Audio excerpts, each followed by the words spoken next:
Section 9.5, comparing two population means. When we're looking for the difference between two different means, we have to subtract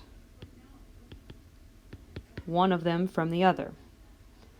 And upon subtracting, you can get three different results. If the result is positive, then it would mean the first mean is larger than the second. So if you get mu1 minus mu2 being positive, that would imply, I can move this over, that mu1 is greater than mu2. If the result is negative, so if I do mu1 minus mu2 and get a negative value, adding that to the other side, that would imply that the first is smaller than the second. And if the result is 0, if I take two numbers and subtract them, and get 0 exactly, that implies that they are equal. And again, it's possible that they're equal. It's not a 100% guarantee, but it means we can't rule it out that maybe these actual values are the same. Okay, so that is kind of sort of the same idea as we did with proportions back in chapter 8 as well, but there's something very different about the means. So when we're testing two means, when we're doing a two-sample test with means, it matters whether those samples are independent or whether they're dependent, or what we refer to as paired. So independent samples are samples that are unrelated to each other and they do not affect each other in any way, shape, or form. And then you have paired or dependent samples. And if you know the value that a subject has in one group, then you might know something about the other group too. And there are a few ways that this manifests. It could be a occurrence where you have measured the same objects twice, and a typical way that happens is a before and after comparison. So if you measure your subjects before they do something and then again after they do that, it's the same subject, it's the same person. So there's definitely, a way that these measurements are paired up. My before and my after, your before and your after, they're paired together like that. Or it could just be when objects are related somehow, like family members. So if you ask husband and wife pairs, then, my answer and my husband's answer are paired together. It's not my answer and some other person's answer. There's set pairs that would go there. And another way is when the same people are asked two different questions. So if you ask me two things like, how much did you exercise yesterday and how much did you sleep last night? If you're asking me those two questions, of course those answers are going to somehow be related or paired together.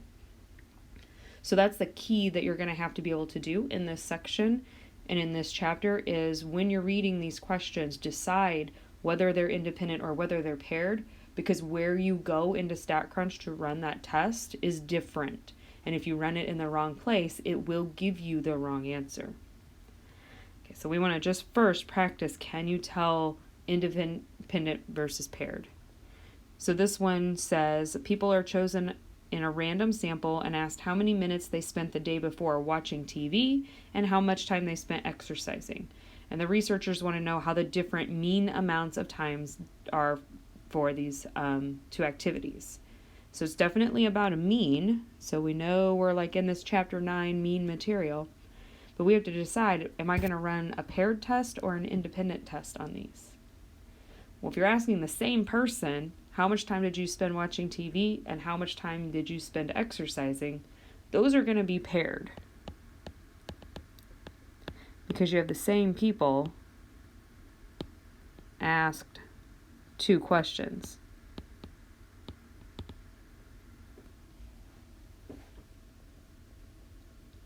Okay, for part B, men and women each had their sense of smell measured. Researchers want to know whether typically men and women differ in their ability to sense smells.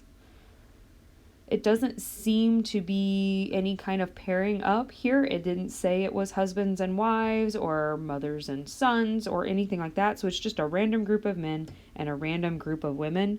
So these should be independent of each other. The men and the women shouldn't affect each other.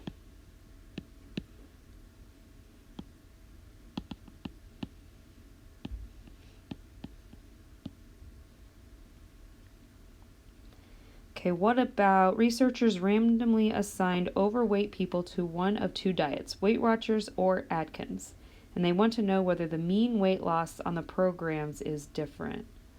So you have this one group that's doing Weight Watchers and you have this other group that's doing Atkins. And it doesn't appear that any of them are, like, no one person's doing both of them, so it's not one person doing two different things. They aren't paired up, they aren't sets of people. So this one seems as though it should also be independent because it's two groups with nothing in common.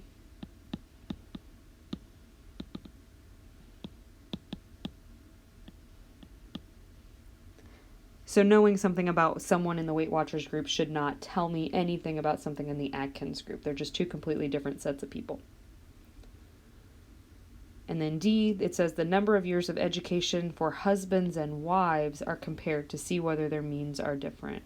So again, it's kind of a male-female separation here, except these are sets of people.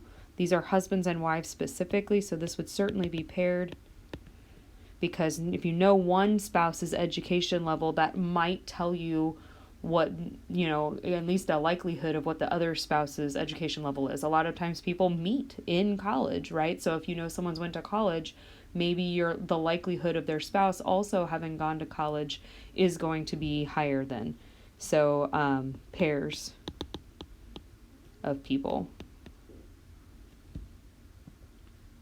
Okay, so what this really leads us to is the idea that we will analyze the paired data differently from the independent data. Paired data is turned into what we call difference scores.